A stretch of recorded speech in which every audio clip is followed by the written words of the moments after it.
Kyiv and other Ukrainian cities have just lived through another deadly Russian attack. The Russian army used drones and missiles. Russian propagandists are literally saying in newspaper headlines that all Ukrainians should be destroyed. You will never see such a headline in Ukraine, even though it's the country that has been attacked by Russia. The American president is shortening his ultimatum to Putin, but Moscow responds arrogantly, saying no one will dictate anything to them. What steps might the United States take next? What is the view from across the ocean? And where is the Russia-Ukraine war heading? Joining me in the studio is Steven Pifer, American diplomat and former U.S. ambassador to Ukraine. It's a pleasure to see you in our studio. Welcome. Thank you. I'm happy to be here. So, Mr. Pifer, Donald Trump just, hour ago set a deadline, the 8th of August, to end Russian war in Ukraine. And when we see Kyiv was under a massive drone and missile attack, and the new messages keep coming, how many people just have been found under the rubble. Should we see this as a response to Donald Trump's ultimatum to Putin? Well, I think that the continuing Russian attacks on Kyiv and other cities, and Russia's refusal thus far to take steps to try to achieve either a ceasefire or to negotiate seriously, that's an answer to Donald Trump.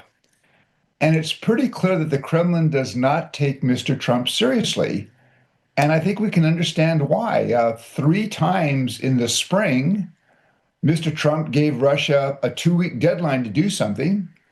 Russia didn't do anything, and the deadline passed, and there was no action. So I think the Russians don't really expect that Mr. Trump will take serious steps if this deadline also passes. We'll have to see. Yeah. Well, the daughter of the U.S. Special Representative Ukraine, Keith Kellogg, Megan Mopes, she also commented on Russia's strike on Ukraine regions and said that Putin is testing America's strength and resolve. Do you think this is really about testing American patience, or is it more about the fact that Moscow is simply ignoring the opinion of the democratic world and openly saying they don't care? I think it can be both. I mean, on the one hand, I think, Putin wants to continue this war. He thinks he can still win it on the battlefield. But also, I think he is basically testing Donald Trump. And thus far, Mr. Trump has shown that he's not prepared to stand up to the challenge. I very much hope I'm wrong. I hope that Mr. Trump will take serious action against Russia if Russia does not take a serious step to end the war by August 8. But I have to say that based on Mr. Trump's performance of the past 6 months, I tend to be very skeptical. Yeah. And early in the war, when Russia still doubted whether Ukrainians could be broken, they mostly targeted our energy system. Now it seems they're betting on psychological exhaustion, because when Ukrainians were without electricity, that was, one thing.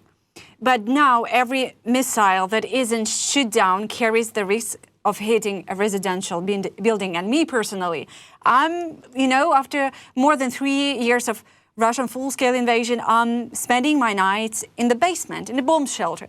So do you think this is a deliberate plan to make Ukrainians turn their anger probably inward toward our air defense, toward armed forces, the military leadership, or forget who is the real enemy is? Yeah.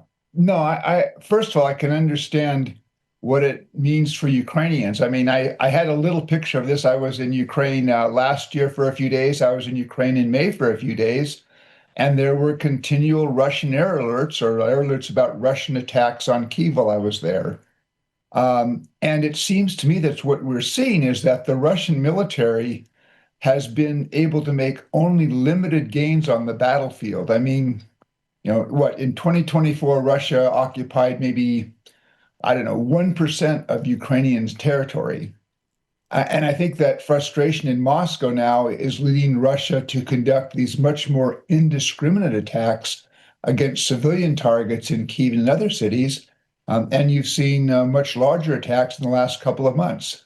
And I think part of that is the Kremlin's frustration that they're not doing better on the battlefield, they've now shifted a good part of the war to waging it against Ukraine's civilians. Absolutely. But what they are waiting for from Ukrainians to go to the protest to Zelensky and say like, let's stop the war, let's give up? I think they're trying to wear down the will of Ukrainians. Part of the problem here is I don't believe that the Kremlin really understands Ukrainians. And I go back to the last time that Vladimir Putin was in Kyiv, which was in 2013, where he gave a speech. And the big theme was, we Russians and Ukrainians are one people. And that seemed to me at the time a pretty tone-deaf speech to give in Ukraine, because it seems to deny the culture, the language, the history of Ukrainians. So I think you've seen over the last 3.5 years continued underestimation by the Russians of Ukrainian determination to have their own country, to choose their own future. And there have been, I think, continual surprises to Moscow, which really has underestimated just how much Ukraine wants to be able to choose its own course. And also another interesting moment, speaking about Putin, when American president giving him every time a new deadline to end the war in Ukraine, Russian dictator never responds directly to American president, never say anything to Trump, but, they have, I think, 6 phone calls, but it's not about that right now. It's he's speaking through his mouth, spokesperson Peskov, or through, Russian former president Medvedev. Why do you think Russian dictator is avoiding to speak, to post something directly towards Donald Trump? Well, if you look over the past 6 months, I think what you've seen is Putin has tried to play to gain Trump, to string Trump along, to make Trump think that Putin, is interested in peace while he continues the war. And I have to say, looking at the last 6 months, Mr. Putin has been successful. I think you have seen over the last 6 months, unfortunately, a series of American concessions, an agreement in principle to break the Western boycott and meet with Putin, a move by the United States to try to normalize relations with Russia. You saw at the UN the American delegation voting against resolutions on the Russia-Ukraine war, because those resolutions correctly stated that Russia was the aggressor. And for all of these gifts and concessions, I don't think you've seen any real movement by the Russians to meeting American concerns or to try to end the war. So I think Putin is very consciously trying to string Mr. Trump along, and he succeeded. What I'm hoping is that finally Mr. Trump realizes that he's been played, that Putin has no intention at this point in negotiating seriously, and that therefore Mr. Trump will take some real steps that will begin to create incentives for the Kremlin to change course and work on either a ceasefire and ultimately a settlement to this horrible war. Yeah, absolutely. Mr. Pifer, such a lot of psychologists were saying that American president, he has a lot of pride, he's super selfish, he's, he's showing off in front of the world. And after 6 months of Russian president trying to fool him, it's very strange that we don't see any harsh reaction from him if he has such a lot of pride, because he was kind of humiliated in front of the whole world. I agree. I think Putin has humiliated Trump. I think Mr. Trump has appeared weak. I hope he'll change course. We'll see next week when the deadline passes. But again, as much as I hope that there will be a strong reaction by Mr. Trump, based on the last 6 months, I'm not sure. I'm not expecting that. But other than Trump, how does Washington react to the statements of, Russian officials like Medvedev, for instance? Because Trump wrote that he should choose his words more carefully. But doesn't it seem to Washington, maybe, something that the behavior of senior Kremlin officials is becoming super, super dangerous? Well, I think in the case of Mr. Medvedev, he sort of discredited himself several years ago. So I'm not sure that he is taken seriously, which is interesting because he does occupy a senior position in the Russian government. But some of the things that he says are so bizarre, I'm not sure he pays attention. And I go back to a conversation I had a couple of years ago with a former Russian defense official, and he basically said, in effect, ignore Medvedev, pay attention just to what Putin says. Yeah, but Putin doesn't say that much, to be honest. Well, again, I think what Putin is trying to avoid directly contradicting Mr. Trump, because Putin still thinks he might be able to build a relationship with Trump that he can turn to Russia's advantage. And I think, quite frankly, that's an understandable strategy by Mr. Putin. And again, for the last 6 months, it's worked. I mean, he's avoided any significant American steps to punish Russia for Russia's refusal to agree to the ceasefire that Ukraine accepted back in March of this year. It's been successful. So at this point, I'm not sure what incentive Putin has to change course.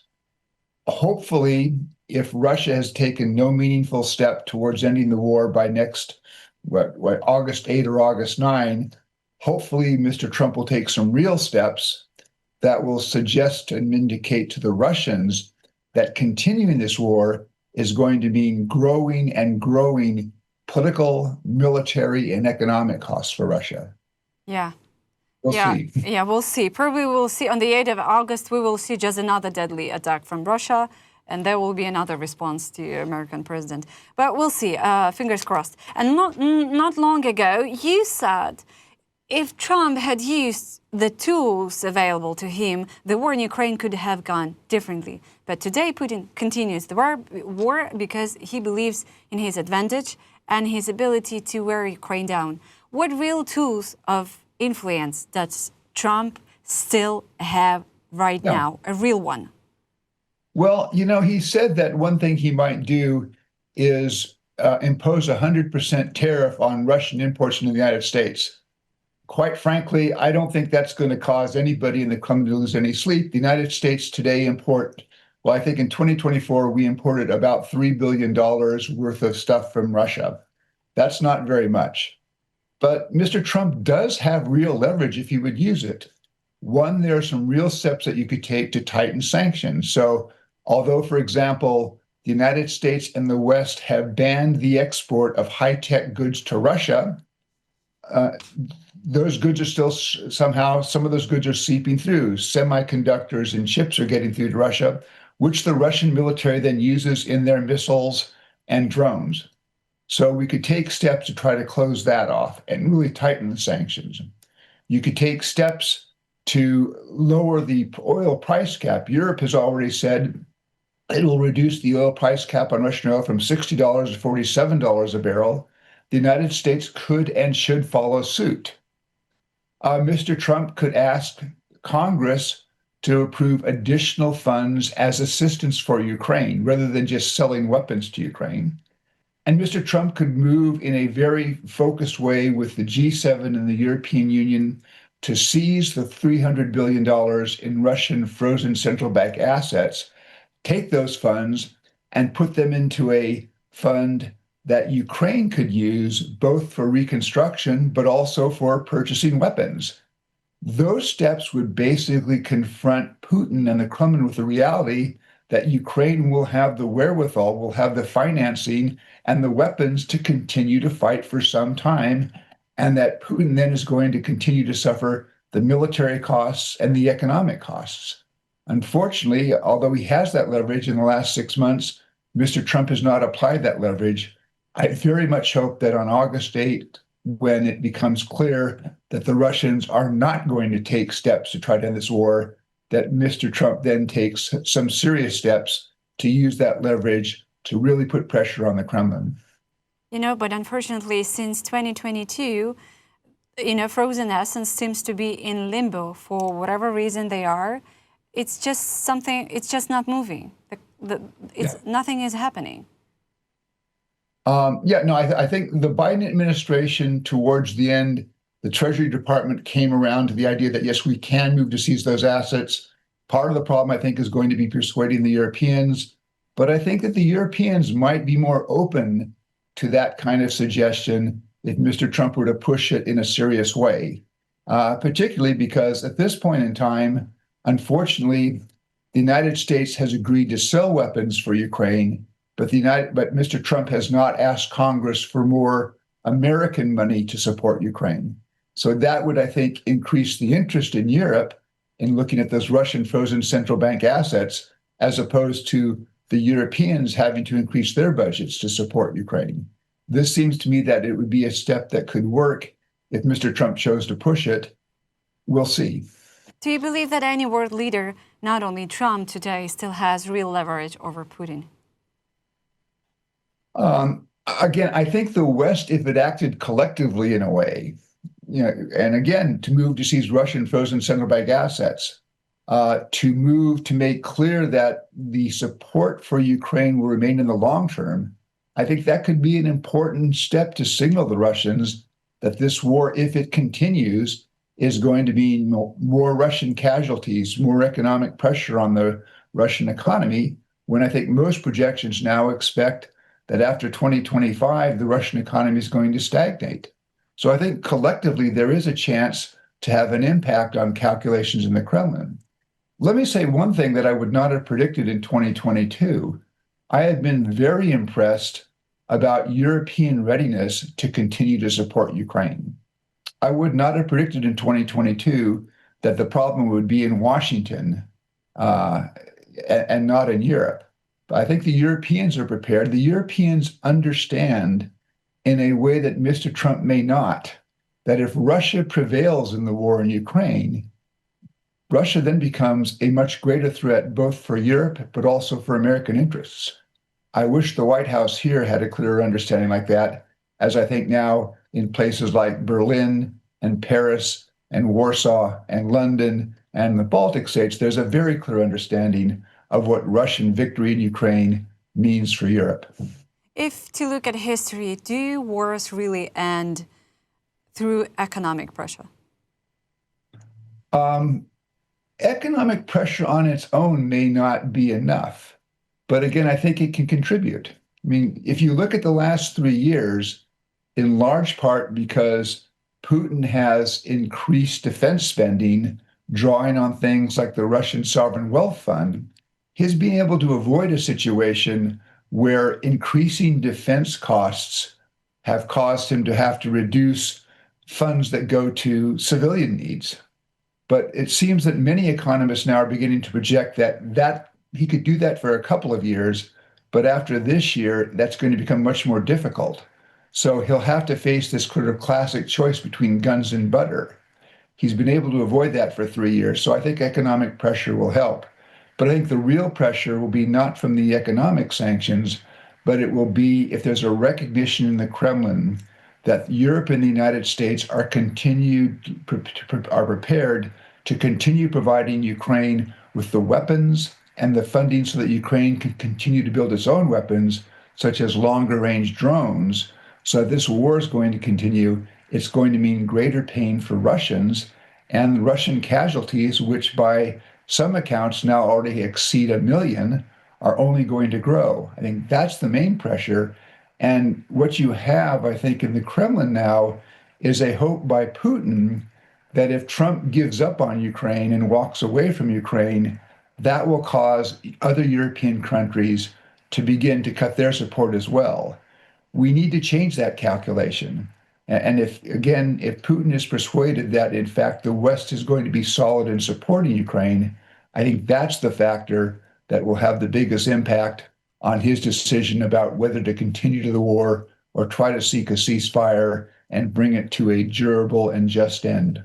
Is there a narrative that Ukraine must hold elections still being heard in the US, even considering that some regions are under Russian occupation? I don't think that has much traction in the United States now. I think the view here is understanding that, one, Ukraine is at war, and that not only, I mean, you've seen, I think, that it's Ukrainian civil society that does not think this is the right time to have an election. I think most political parties in Ukraine agree it's not the right time to have an election. So you still have some critics from Ukraine who I think will criticize Ukraine regardless, who are trying to say, well, because the elections have been postponed, Ukraine is anti-democratic.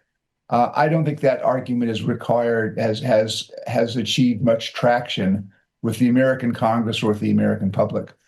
Mr. Pifer, and last question.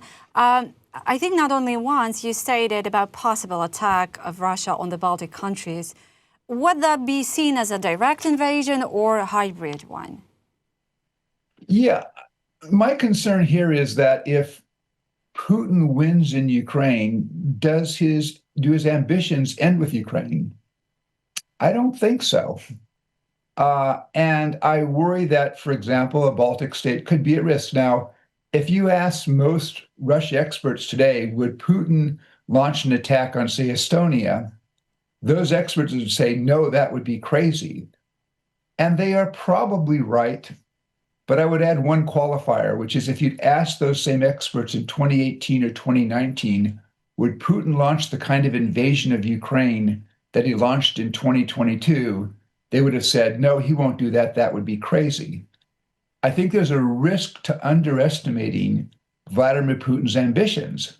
I believe that he wants to reestablish Russian influence and even physical control in both the post-Soviet space and perhaps even in Eastern Europe.